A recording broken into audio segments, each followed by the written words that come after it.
اللہ سبحانہ و تعالی نے 29ویں پارے کی پہلی سورۃ الملک اپنی قدرت کاملہ کا بیان فرماتے ہوئے انسانی زندگی کے متعلق ایک بہت اہم بات بیان فرمائی، اور وہ یہ الذی خلق الموت والحیاۃ لیبلوکم ایکم احسن عملا، کہ اللہ تعالیٰ نے موت اور زندگی کو اس لیے بنایا ہے، یعنی انسان کی زندگی شروع ہونے سے لے کر موت آنے تک جو درمیانی وقفہ ہے جسے اس کی عمر کہا جاتا ہے، یہ عمر اس لیے عطا فرمائی ہے لیبلوکم ایکم احسن عملا، کہ اللہ تعالیٰ تمہیں آزمائے کہ تم میں سے کون بہترین عمل کرتا ہے، کون اللہ کا فرما بردار بن کر زندگی گزارتا ہے اور کون نافرمان بن کر۔ یعنی اس دنیا میں جو ہمیں بھیجا گیا ہے وہ ایک شریعت اور قانون کے ساتھ بھیجا گیا ہے، اور جو اس کی پیروی کرے گا اسے آخرت میں اس کا انعام ملے گا، جو نافرمانی کرے گا، اللہ کی نافرمانی میں زندگی گزارے گا، اسے اس کی سزا ملے گی۔ یہ انسان کی زندگی کا نچوڑ ہے۔ اب یہاں دو باتیں ہیں، ایک یہ کہ انسان کی پیدائش کے وقت سے ہی شیطان اس کا دشمن اس کے ساتھ لگا رہتا ہے، جو اسے ہر وقت ورگلاتا اور اس شریعت سے دور رکھنے اور اللہ کے حکم کی مخالفت کرنے پر آمادہ کرتا ہے، اور اس نے انسان کے لیے گناہوں کے کاموں کو مزین کر دیا ہے کہ جو گناہ کے کام ہیں وہ خوبصورت اور اچھے نظر آتے ہیں، اسی لیے انسان برائی کی طرف جلدی مائل ہو جاتا ہے، نیکی کا کام ذرا دشوار گزرتا ہے۔ نبی صلی اللہ علیہ وسلم نے فرمایا حجبت النار بالشہوات وحجبت الجنۃ بالمکارہ او کما قال النبی صلی اللہ علیہ وسلم، فرمایا جنت کے گرد ایسے کاموں کا گھیرا ڈالا گیا ہے جو بڑے دشوار گزرتے ہیں، نیک کام دشوار گزرتے ہیں، رات کو اٹھنا، اللہ کے حضور کھڑے ہونا، حرام سے اپنے آپ کو بچانا، حلال کے لیے توجہ کرنا، اور اسی طرح جتنے بھی نیک کام ہیں وہ انسان کی طبیعت پر دشوار گزرتے ہیں، لیکن ان کے نتیجے میں اس کو جنت ملے گی۔ تو یہ ایسے کام جو کہ نفس پر گراں اور دشوار گزرتے ہیں، جنت میں جانے کے لیے پہلے یہ ایک بیریئر ہے، اس کو کراس کریں گے تو آگے جنت ہے۔ اور فرمایا کہ وحجبت الجنۃ بالشہوات وحجبت النار بالشہوات، اور جہنم کے گرد جو ہے وہ ایسے کاموں کا گھیرا ہے جو کہ انسان کے نفس کو بڑے پسند ہے۔ شہوات کہتے ہیں انسان کی جو خواہش نفس ہے اس کو، کہ وہ ان کاموں کو پسند کرتا ہے، ان کی طرف دلچسپی اور رغبت کرتا ہے، وہ اللہ کی نافرمانی کے کام ہوتے ہیں لیکن اسے اتنے پسند ہوتے ہیں کہ وہ رک نہیں پاتا، ان کا ارتکاب کرتا ہے اور جہنم میں جا پڑتا ہے۔ تو یہ سب سے بڑا فیکٹر ہے، یہ سب سے بڑی چیز ہے جو انسان کو نیک اعمال کرنے سے روکتی ہے، اور شیطان نے برائیوں کو مزین کر رکھا ہے۔ تو اس کا نتیجہ یہ ہے کہ انسان دنیا کی طرف راغب اتنا زیادہ ہو جاتا ہے کہ آخرت کو بھول جاتا ہے۔ اس آخرت کو یاد کرانے کے لیے قرآن مجید کا اگر آپ مطالعہ کریں تو آپ کو بے شمار آیتیں اور رسول اللہ صلی اللہ علیہ وسلم کی بے شمار احادیث ملیں گی جن میں یہ بات سمجھائی گئی ہے کہ یہ دنیا تمہارا دائمی مسکن نہیں ہے، تم نے یہاں ہمیشہ نہیں رہنا، یہاں سے جانا ہے۔ اور رسول اللہ صلی اللہ علیہ وسلم کی حدیث ہے، آپ نے فرمایا صلی اللہ علیہ وسلم اکثروا ذکر حازم اللذات الموت، زیادہ سے زیادہ موت کو یاد کیا کرو، اس لیے کہ موت جو ہے وہ لذتوں کو ختم کرنے والی ہے۔ جب انسان دنیا کی لذتوں میں کھونے لگے تو اس کو چاہیے کہ موت کو بھی یاد کر لیا کرے۔ تو جب موت کو یاد کرے گا تو پھر دنیا اس کو بے لذت لگے گی، پھر وہ برائی کے کام اچھے نہیں لگے۔ اسی طرح جناب رسول اللہ صلی اللہ علیہ وسلم کی ایک اور حدیث ہے جس میں آپ صلی اللہ علیہ وسلم نے دنیا میں رہنے کا ایک ایسا طریقہ بتایا ہے کہ جس کے ذریعے انسان آخرت کو نہیں بھول سکتا، آخرت کو ہمیشہ یاد رکھے گا اور موت بھی اسے یاد آتی رہے گی۔ چنانچہ آپ صلی اللہ علیہ وسلم کی ایک حدیث ہے،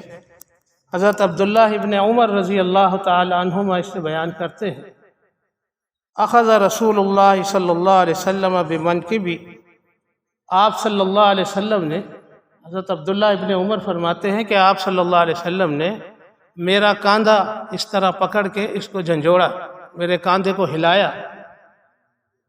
یہ اس لیے تھا کہ انہیں ہوشیار کرنا کہ جو بات کہی جا رہی ہے اسے وہ توجہ سے سنیں اور انہیں یاد رہے۔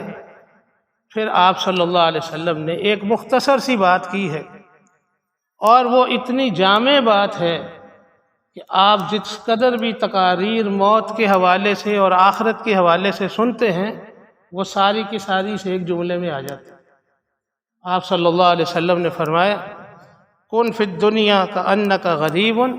او عابر سبیل۔ حضرت عبداللہ ابن عمر رضی اللہ تعالی عنہ کو یہ نصیحت فرمائی کہ دنیا میں اس طرح زندگی گزارنا جس طرح کہ ایک پردیسی کہیں پردیس میں جائے تو وہاں ٹھہرتا ہے۔ دنیا میں ایسے رہنا کہ تم پردیسی ہو، یعنی تم نے فوراً یہاں سے جانا ہے۔ کوئی شخص اپنے شہر سے باہر جاتا ہے کسی دوسرے شہر میں یا ملک میں تو اسے پتہ ہوتا ہے کہ میں یہاں 1 دن 2 دن 10 دن یا جتنے دن بھی قیام کرنا ہے، میں نے واپس جانا ہے، یہ میری ہمیشہ کی جگہ نہیں۔ تو دنیا میں رہتے ہوئے دنیا کی ضروریات یعنی اپنی خوراک، مکان، بچوں کی پرورش، شادی وغیرہ، یہ بشری تقاضے پورے تو کرنے ہیں، مگر یہ نہ سمجھنا کہ میں یہیں کا ہوں، تم نے یہاں سے واپس جانا۔ ایسے ہی رہنا جیسے پردیس میں کوئی رہتا ہے، اسے اپنا مستقل ٹھکانہ نہ سمجھنا۔ او عابر سبیل، یا دنیا میں اس طرح رہنا جیسے ایک مسافر سفر کے دوران کسی منزل سے گزرتا ہے تو وہاں تھوڑی دیر کے لیے قیام کرتا ہے۔ جیسے آپ کسی دوسرے شہر جاتے ہیں، راستے میں تھوڑی دیر کے لیے گاڑی رکتی ہے کہ آپ اپنی ضروریات پوری کر لیں، اور وہ چند منٹ کے بعد آپ نے پھر آگے روانہ ہو جانا۔ وہ جہاں 10-15 منٹ کے لیے آپ رکتے ہیں وہ آپ کی منزل نہیں ہے، نہ آپ کا وہاں کا قصد ہے۔ آپ کا قصد کسی اور جگہ کا ہے، آپ کی منزل کوئی اور ہے۔ یہ تو ایک عارضی اسٹے تھا، اسے آپ اپنا مسکن نہیں بناتے کہ میں نے ہمیشہ یہاں رہنا ہے۔ تو فرمایا ایسے دنیا میں رہنا جس طرح ایک مسافر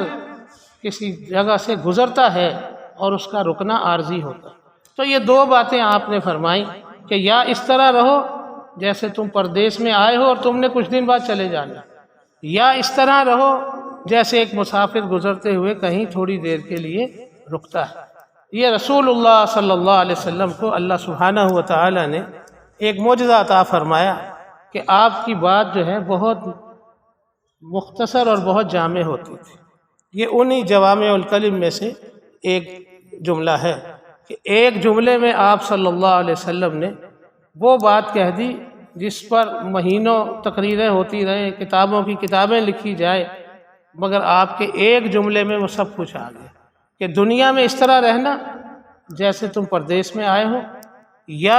جیسے کوئی مسافر کہیں سے گزرتا ہے۔ حضرت عبداللہ ابن عمر رضی اللہ عنہما جو اس حدیث کو بیان کرتے ہیں، وہ لوگوں کو اس کی تشریح اس طرح فرماتے تھے کہ فرماتے تھے اذا امسیت فلا تنتظر الصباح، جب شام ہو جائے تو صبح کا انتظار نہ کرنا، یہ نہ سوچنا کہ کل صبح ہوگی تو میں یہ نیکی کا کام کر لوں گا، یہ امید نہ رکھنا، بلکہ جو ہو سکتا ہے وہ کر لو۔ اور اسی طرح پھر فرمایا وَإِذَا أَصْبَحْتَ فَلَا تَنْتَظِرِ الْمَسَاءَ، اور جب صبح ہو جائے کہ اللہ نے تمہیں ایک صبح اور دے دی، ایک دن اور مل گیا، تو پھر شام کا انتظار نہ کرنا کہ یہ کام بعد میں کر لوں گا، یہی سمجھنا یہ آج آخری دن ہے، لہٰذا جو نیکی کر سکتا ہوں کر لوں، اور شام ہو جائے تو یہ سمجھنا کہ یہ شاید آخری رات ہے، پتہ نہیں کل صبح ہوگی یا نہیں، لہٰذا جو نیکی کر سکتا ہوں وہ کر لوں۔ اور آپ دیکھتے ہیں ہماری زندگی ایسے ہی، جو شخص دن کو فوت ہوتا ہے گزشتہ رات اس کی آخری رات ہوتی ہے، اور جو شخص رات کو فوت ہوتا ہے گزشتہ دن اس کا آخری دن ہوتا ہے۔ تو عبداللہ ابن عمر رضی اللہ عنہما اس بات کو اس طرح سمجھاتے تھے۔ اور ایک بات اور فرماتے تھے، وَخُذْ مِنْ صِحَّتِكَ لِمَرَضِكَ وَمِنْ حَيَاتِكَ لِمَوْتِكَ، صحت اللہ نے دی ہے، تندرستی دی ہے، طاقت ہے، جتنی زیادہ نیکیاں ہو سکتی ہیں کر لو۔ جو دین کا کام، بھاگ دوڑ، دین کو سیکھنا، علم کو سیکھنے کے لیے آنا جانا، رات کو قیام کرنا، یہ صحت اور تندرستی کی حالت میں ہو سکتا ہے۔ اللہ نے صحت دی ہے تو اس کو مؤخر نہ کرو، یہ کر لو، کیونکہ جب بیماری آ جائے گی پھر اس وقت حسرت کرنے سے کوئی فائدہ نہیں ہوگا کہ پھر بندہ یہ کہے میں ٹھیک ہوتا تو میں یہ کر لیتا۔ جب تو ٹھیک ہے تو اس وقت کیوں نہیں کر رہا؟ اور دوسرا یہ کہ اپنی زندگی میں جو نیکیاں کر سکتے ہو کر لو موت کے آنے سے پہلے، اس لیے کہ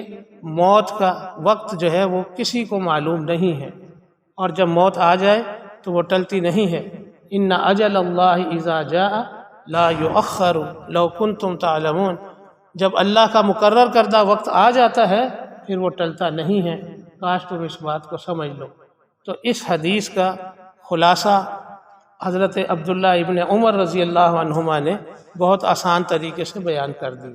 تو بات صرف اتنی ہے کہ یہ زندگی جو اللہ نے دی ہے اس کو غنیمت سمجھ کے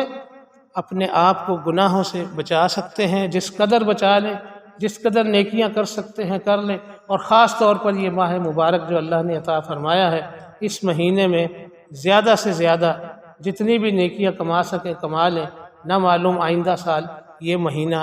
ملے یا نہ ملے، لہٰذا اس کو غنیمت جانیں۔ اللہ سبحانہ و تعالی ہمیں زیادہ سے زیادہ اعمال صالحہ کی توفیق عطا فرمائے۔ وآخر دعوانا الحمدللہ۔